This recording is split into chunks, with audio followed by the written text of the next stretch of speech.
Hi, ഞാൻ പുതിയൊരു dress കാണിച്ചു തരാനാണേ. അതിന് മുന്നേ ഞാൻ ഇപ്പോൾ ഇട്ടിരിക്കുന്ന ഡ്രസ്സ് ഉണ്ടല്ലോ, അത് ഒട്ടുമിക്ക ആൾക്കാരും മീഷോയിലൊക്കെ കുറേ കണ്ടിട്ടുണ്ടാവും.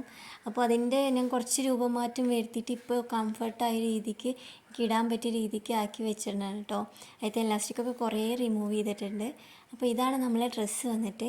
ഈ ഡ്രസ്സിൻ്റെ ഹൈലൈറ്റ് എന്താണെന്ന് വെച്ചാൽ കോട്ട് കോളറാണ് ചെയ്തിരിക്കുന്നത്. ഇതിനി ഇട്ടിട്ട് എങ്ങനെ ഉണ്ടെന്ന് കാണിച്ചു തരാം. ഇത് ഭയങ്കര കംഫർട്ടബിളായി വെയർ ചെയ്യാൻ പറ്റിയ ഡ്രസ്സാണ് കേട്ടോ അത്.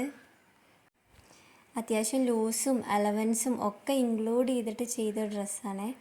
അതുകൊണ്ട് തന്നെ നമുക്ക് നല്ല കംഫർട്ടബിളാണ്. ഇനിയും ഫ്രീ ആയിട്ട് നടക്കുകയും ചെയ്യാം, പിന്നീട് നമുക്ക് യൂസ് ചെയ്യാൻ പറ്റുകയും ചെയ്യും. അങ്ങനത്തെ രീതിക്കാണ് ഈ ഡ്രസ്സ് ചെയ്തിരിക്കുന്നത്.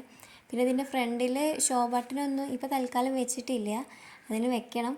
പിന്നെ നമുക്ക് പിന്നീട് വേണമെങ്കിൽ ഫീഡിങ് ഡ്രസ്സായിട്ട് യൂസ് ചെയ്യാൻ പറ്റും. വെച്ചാൽ അവിടെ ആ ഓപ്പൺ ഉണ്ടാവുകൊണ്ട് നമുക്കവിടെ ബട്ടൺ ഹോളോ വേറെ എന്തെങ്കിലുമൊക്കെ ചെയ്ത് കഴിഞ്ഞാൽ നമുക്കത് ഫീഡിങ് ഡ്രസ്സായിട്ടും യൂസ് ചെയ്യാം. മെറ്റീരിയലിനെ പറ്റി പറയുകയാണെങ്കിൽ ഇത് നമ്മൾ ചുരിദാർ ബിറ്റിൻ്റെ ടോപ്പ് മെറ്റീരിയലാണ്. അപ്പോൾ അതിൽ മാക്സിമം കിട്ടുന്ന അത്രയും എടുത്തിട്ടുണ്ട്. ഇനി അതിൽ തുണിയൊന്നും ബാക്കിയില്ല.